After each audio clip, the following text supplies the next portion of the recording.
Today we're going to read one of my favorite stories from the Upakhyane Upadesh, and I like it so much, I'm going to read it out loud to everyone from the book itself. Here's the book. I'm going to read it. There was once a village that was plagued with constant theft. The villagers were able to detect the thief in spite of all efforts. Whenever the people were alerted, the thief would run away. A hue and cry would be raised by the people, and the villagers gathered only to be disappointed. Finally, the headman in the village called for all the victims of the theft individually and questioned them in confidence. Upon a thorough inquiry, he discovered that one particular person was found to be present and anxious to find out the thief every time there had been a crime. The village headman became suspicious at this coincidence. Therefore, he devised a plan and advised the village guard to keep an eye on the suspected person at his house from midnight and report his movements. The headman himself was also carefully watching the guard and regularly supervised his activities.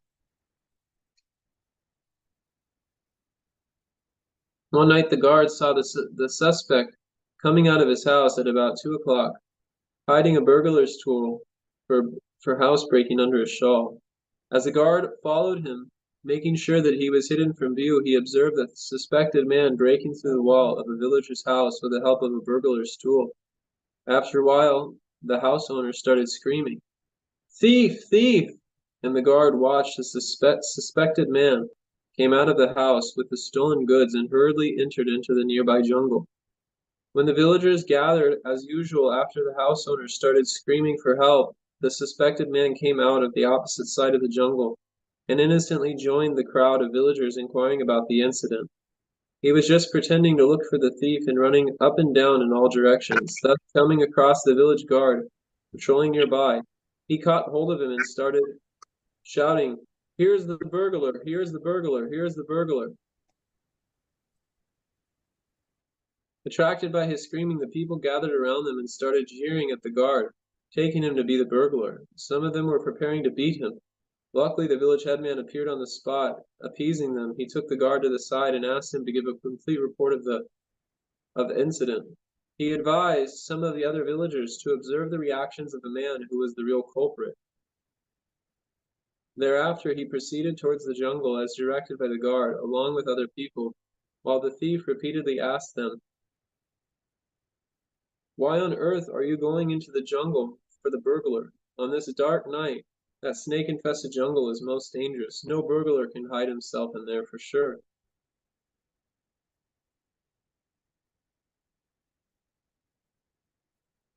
When everyone was walking in the jungle disregarding his constant grumbling, the man started gradually backing away with the idea of running off. It appeared from his face that he was greatly frightened. Eventually, the jewelry box which the thief had taken from the villager's house was found in the jungle along with the burglar's tool. It was crystal clear to everyone present that the man complaining was the burglar himself, and so the crowd ran out of the jungle and started chasing him. As he was chasing away, they all shouted out, "There's the thief! There goes the thief! There goes the thief!" The cunning thief also started pointing while running. "There goes the thief! There goes the thief!" Pointing to all the innocent bypassers. He got away by creating an utter confusion. This story is extremely instructive as it enlightens us in the principles of Bhagavat Dharma and Yukta Vairagya. Many times we see that in the world, people will accuse the devotees of selling books, taking money. They'll accuse us of being cheaters, of rogues, of thieves, and so many things. All because the devotees are trying to remind everyone that actually everything is the property of Krishna. Ishvasyam idam sarvam jagat adbhakti jagat hinjat hinidam jagat. That everything in this world is the property of Krishna. And the sadhus are constantly reminding everyone that everything should be engaged in the service of Krishna. Yad karoshi yadanashi, yad dahosi jadasi yad, yad tapasis takonteya, tat kuruswa madarpanam. That everything is meant to be engaged in the service of Krishna. This is the primary service of the sadhu. And in the course of preaching Krishna consciousness, anyone who has been on the front lines of sharing that message, you'll find tatatu sangha uksraja satsu sajeta bhutimam santa eva sichindanti manovya sangam uktibihi. That in the process of preaching Krishna consciousness, you have to cut people's material attachments. And there's two types of people in this world. There's people who are of a daivi sampat, and there's people who are of a asuric sampat.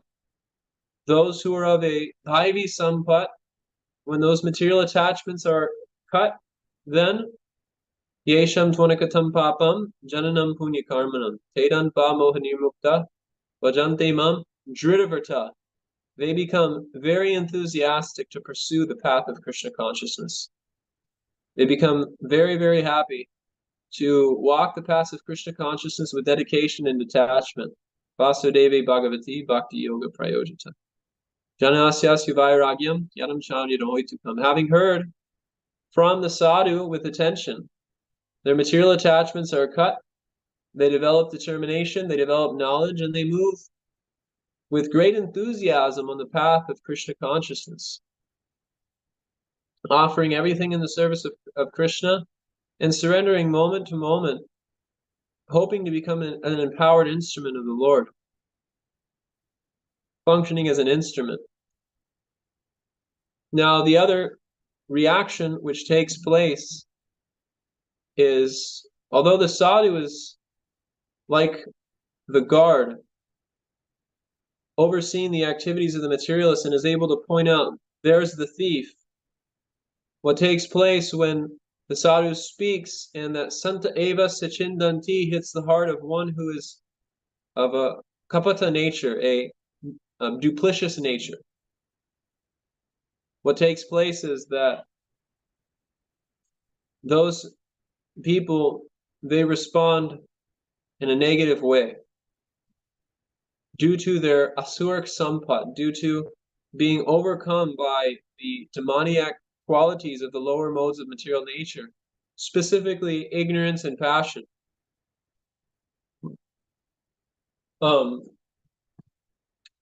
Due to that lower association,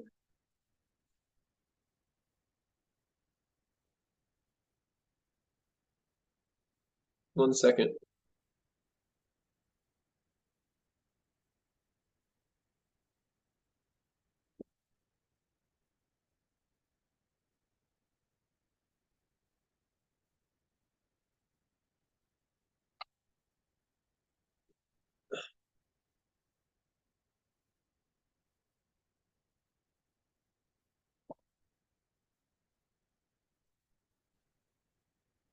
Due to that lower mode of nature, they respond to the compassionate words of the sadhu with envy.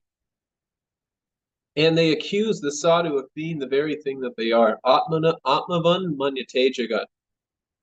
Although they are the ones who are entangled in this ashapasha satayarbandha, this endless network of hopeless endeavors in material life, being dragged by their senses from one place to another. Nunam pramata kurute vikarman yat indriya priyataya panoti asadu manye pratasvatova asadapi kleshasta asadeha. Although they are completely convinced that this material body, which is the source of anxiety, the source of suffering, is the cause of all one's happiness, because they're natevadu swarthakatim hi Vishnu. They don't understand that the ultimate purpose of life is to give oneself to Krishna, nor are they willing to understand that goal. Then they respond to the sadhu in a way which is violent and unfair to the kind words of the sadhu. And they say, he is the thief. This is the struggle of a preacher to go out and preach Krishna consciousness. It means that you're going to make some friends and you're going to make some enemies. and the enemies will try to retaliate against your endeavors. If you read in the old days, when Srila Prabhupada was first coming to America, his disciples would go out and do Sankirtan, and they'd be arrested, they'd be abused, people would throw hot coffee on them. Over Bhajan Maharaj tells the story that they would be doing Harinam at the bottom of a department store, and above there was a cafe, and people would be throwing hot coffee on the devotees, and the coffee would be burning the bodies of the devotees. And what are the devotees doing? Satatam kirtayanto mam yadhantas chadridapata. They're simply chanting the names of Krishna with great determination, not causing anyone harm. But due to the nature of this world, the sadhus become criticized, the sadhus become neglected, and the sadhus become ostracized. Therefore, we should not try to make friends with the people of this world, but rather we should simply try to administer the medicine to those who are willing to accept it. And when we give that message with a compassionate heart, and the message is clear and straightforward, then the way it will resonate in the hearts of those who are thoroughly honest is Tadvag Visargo Janatah Yasmin Prati Shlokam Abhadra Apati. There will be a revolution. They'll go from the Tevadu Swarthagatimhi Vishnu towards making Krishna the ultimate goal of their life. So we see on book distribution how polarized people can become to our distribution of books. Some people are extremely favorable, some people tell us to get out of their face. But all of this is simply to help us become more attached to the principle of Trinadapi Sunuchena Tarorapi Sahishtuna. Amanina Manadena Kirtaniya Sadahari. And despite the fact we may be insulted, despite the fact we may be blasphemed or ostracized or banned, whatever it may be, if our mood is genuinely the words of Prabodhananda Saraswati, Dande Nichaya Trinakam Pariyorni Patyat Kridvasakakam Sata Etaraham Ravimi, Hesadavastalakam Eva Vihaya Dura, Goranga Chandra Charane Kunatana Raga. Then despite the fact that all obstacles may come, our determination will never leave the meditation of Krishna's feet. So we should pray for this determination to go on preaching in circumstances where we may be ostracized, where we may be ill-treated. And in the midst of those calamities, in the midst of those reversals of fortune, so-called reversals of fortune, we learn from Queen Kunti the blessing which is actually offered in those moments. Vipada Shantushat Tashashvat Tatra Tatra Jagat Guru Bhavata Darshanam Yatsyat Apunam Bhavadarshanam. That I wish that these inconveniences come upon me over and over again, my Lord. Because every time these inconveniences come upon me, I'm just simply able to remember you. If we don't go out and preach Krishna consciousness and meet opposition, then how can we put ourselves into a forlorn position of always remembering Krishna? How can we tie around our necks the words of Kaviraj Goswami, Trinadapi Sunichina? How can we become qualified to receive the mercy of Sri Chaitanya Mahaprabhu without accepting the austerity of being insulted by the very people that we're trying to help? So therefore, the devotees embrace obstacles. The devotees embrace opposition, because they see that that opposition is actually a manifestation of Sri Guru. It's a manifestation of the spiritual master coming to humble the disciple and test the conviction of the disciple to offer their words, mind, and body completely in the service of the Lord.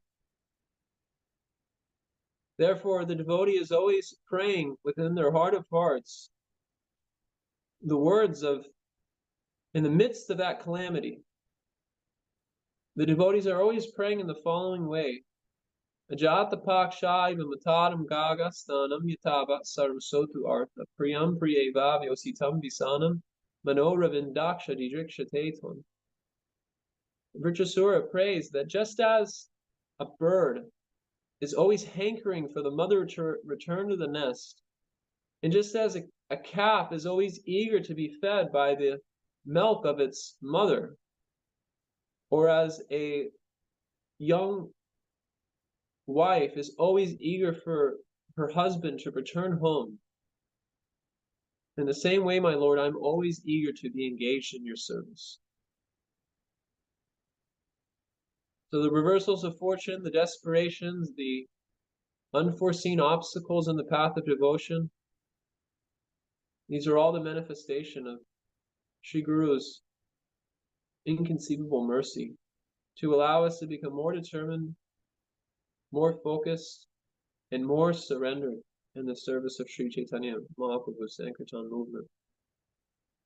But many devotees, they say, well, we shouldn't pray the way that Mother Kunti has prayed.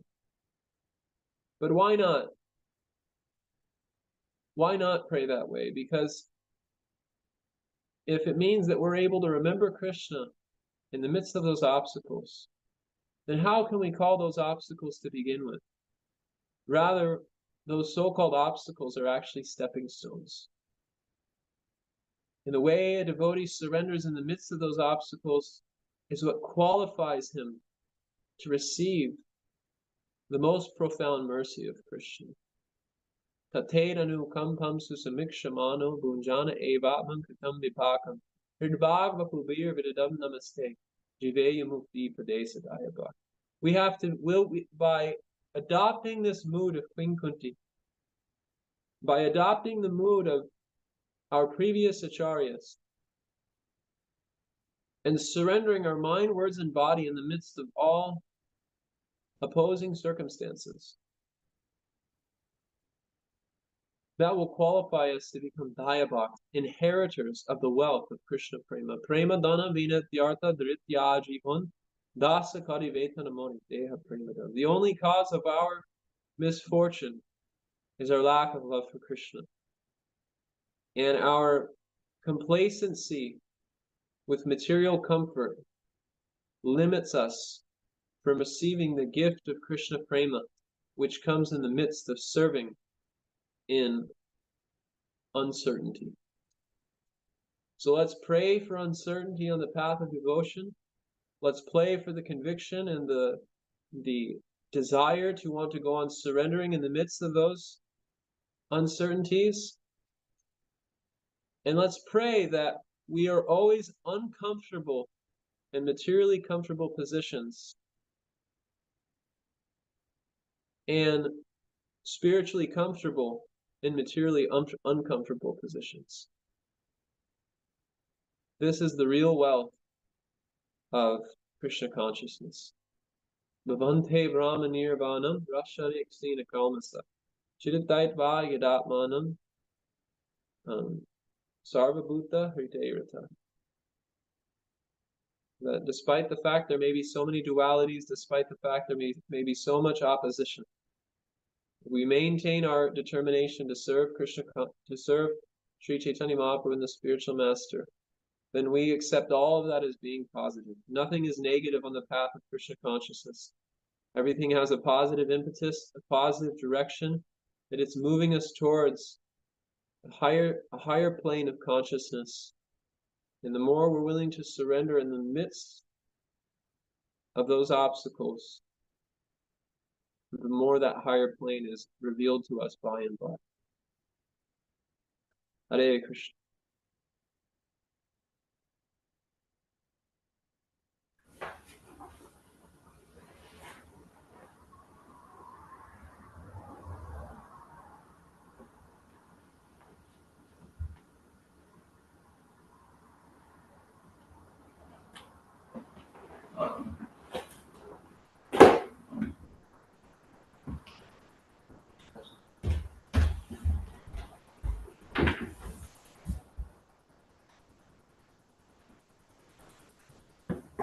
Hey Krishna, any questions or reflections?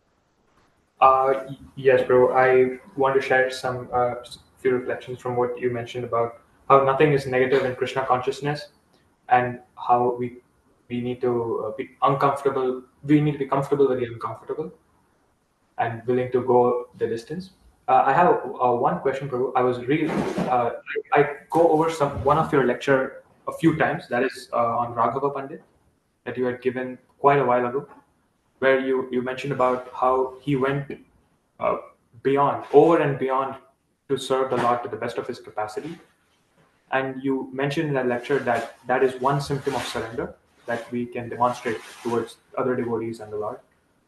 Um, so this may be a bad question, but it's something I would like to clear and clarify. So I want to ask you. So how do we determine that we are actually being selfless and not being taken advantage of by others? Is there a fine line between being as selfless as possible and being a doormat for others? Or how do we determine that's the case?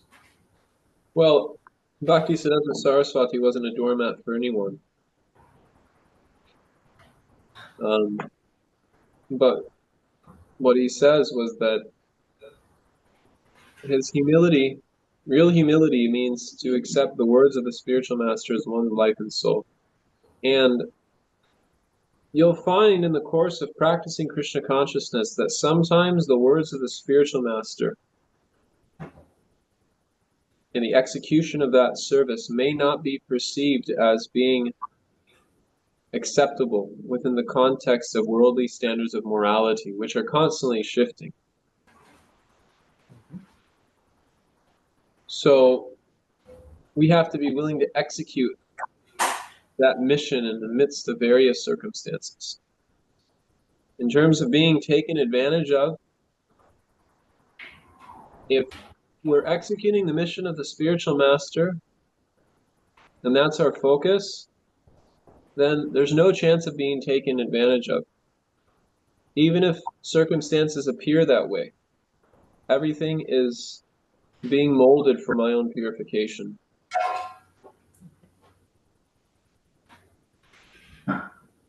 But simultaneously, we have to use our intelligence to see, are the circumstances which I'm in favorable or unfavorable for the fructification of that service to the Guru? And that discrimination comes through having a system of mentorship in our lives, senior devotees which we can take guidance from, and who know our circumstance and who know our hearts and are our well-wishers. By being sheltered under such devotees, by being guided by such devotees, even if the circumstances are tough, even if the circumstances seem to be unfavorable, if we have that shelter of a senior Vaishnava, or even pure peers, then despite those difficulties, despite those reversals, the shelter of those Vaishnavas will give us the strength to continue on in any and all circumstances. So we have to see ourselves as the property of the Vaishnavas. When we see ourselves as the property of the Vaishnavas and sheltered and cared for by the Vaishnavas, then there's no question of feeling we're being taken advantage of because of their selfless love and care. So we have to see, do we have those people in our life? And if we have those people in life, then we'll always be protected. Thank you, bro.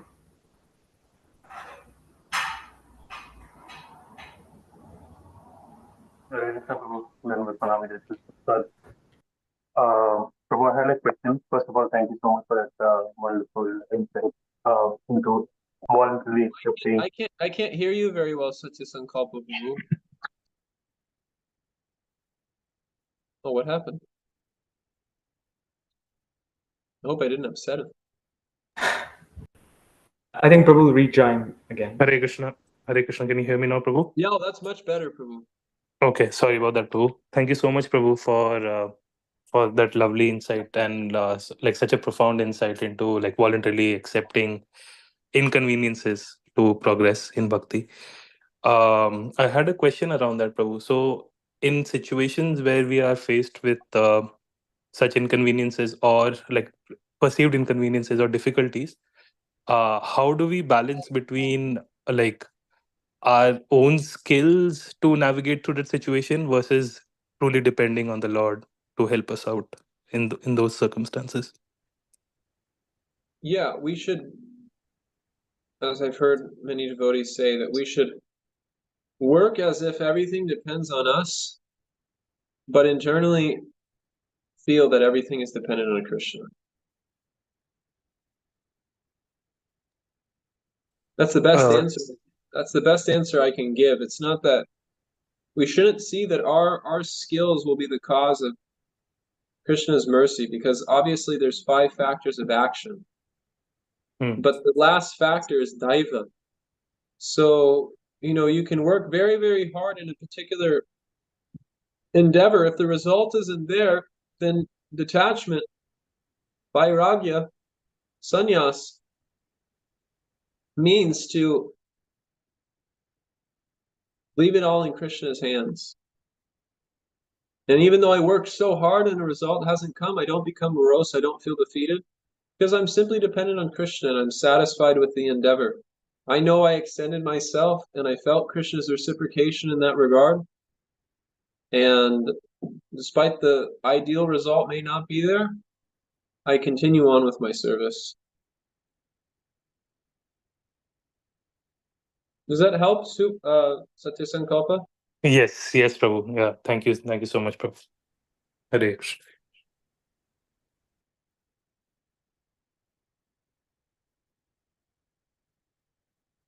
Okay, anyone else?